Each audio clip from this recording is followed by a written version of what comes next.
સુરતનો હીરા ઉદ્યોગ છેલ્લા 2 વર્ષથી મંદીના માહોલમાંથી પસાર થઈ રહ્યો છે।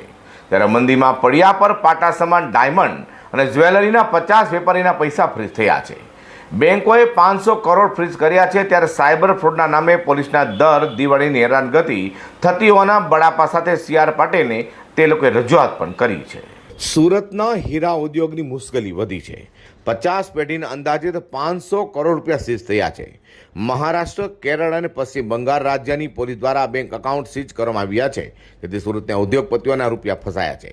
શંકાસ્પદ ટ્રાન્ઝેક્શન થયું હોવાનું ગણાવીને બેંક એકાઉન્ટ ફ્રીઝ કરવામાં આવ્યા છે, જેથી તેનો તાત્કાલિક નિવેડો લાવવાને ખોટી હેરાનગતિ રોકવા માટે રજૂઆત કરાઈ છે। તો આ અંગે દિનેશભાઈ નાવડીએ કહ્યું કે સરકારે સારો કાયદો બનાવેલો, જેમાં તે કોઈના એકાઉન્ટ સીઝ કરાવી શકે છે, જોકે પોલીસ દ્વારા કાયદાનો દુરુપયોગ કરવામાં આવી રહ્યો છે।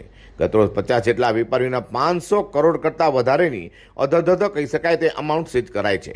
મહારાષ્ટ્રના એક જ પોલીસ સ્ટેશન થકી 29 જેટલા વેપારીઓના ખાતા સીઝ કરાવ્યા છે। આ લૂંટ ચલાવવામાં આવી છે। ભાજપના અધ્યક્ષ પાટીલે રજૂઆત કરી છે।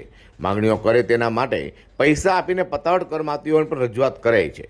સામે દિવાળીએ હેરાન કરવાની પેરવી ચાલી રહી છે, ત્યારે અમે હર્ષ સંઘવીને મળીને રજૂઆત કરવાના છીએ। રાજ્ય સરકારે પણ વેપારીઓના ધંધા નુકસાન ન થાય તે માટે પગલાં લેવા જોઈએ। ભારત સરકારે ખૂબ સારા આશય સાથે એક કાનૂન પાસ કરેલો સેન્ટ્રલ ગવર્મેન્ટની અંદર કે ત્રાસવાદીઓના પૈસાને ટ્રેક કરવા માટે પોલીસને પાવર સત્તા આપવામાં આવેલી કે કોઈ પણ વ્યક્તિનું શંકાસ્પદ એકાઉન્ટ લાગે તો એમનું એકાઉન્ટ સીઝ પણ કરી શકે છે અને ટ્રેક પણ કરી શકે છે। પરંતુ એનું અત્યારે સ્થાનિક લેવલે ખૂબ મોટા પ્રમાણમાં પોલીસ ડિપાર્ટમેન્ટ દ્વારા દુરુપયોગ અલગ અલગ સ્ટેટોમાં થઈ રહ્યો છે।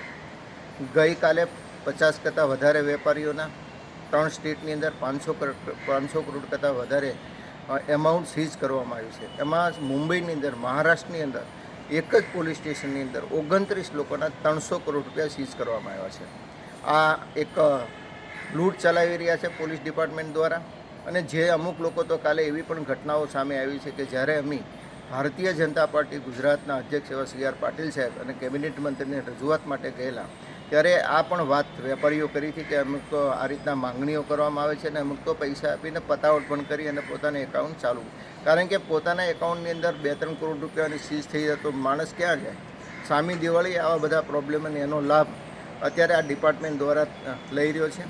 હું આપના માધ્યમથી ચોક્કસ ગુજરાત સરકારને, ખાસ કરીને રાજ્યના ગૃહ એવા મંત્રી શ્રી હર્ષભાઈને પણ વિનંતી કરું છું કે પોલીસે પણ આમાં ઇન્ટરપ્રેટ થઈને આ રીતના અલગ અલગ સ્ટેટના જે પોલીસ ડિપાર્ટમેન્ટ દ્વારા હેરાનગતિ કરવામાં આવે છે એમનો સંપર્ક કરીને આવા નિષ્ઠાવાન વેપારીઓના એકાઉન્ટ તાત્કાલિક ખોલવા જોઈએ અને એનો વેપાર દિવાળીના સમયે સરળ રીતે કરી શકે એની માટેના ગુજરાત સરકારે પણ પ્રયત્ન કરવા જોઈએ। અગાઉ પણ આવી રીતે શંકાસ્પદ ટ્રાન્ઝેક્શન થયું હોવાનું બતાવી એકાઉન્ટ ફ્રીઝ કરાયા હોય, જેને લઈને વેપારીમાં રોષ જોવા મળ્યો હતો।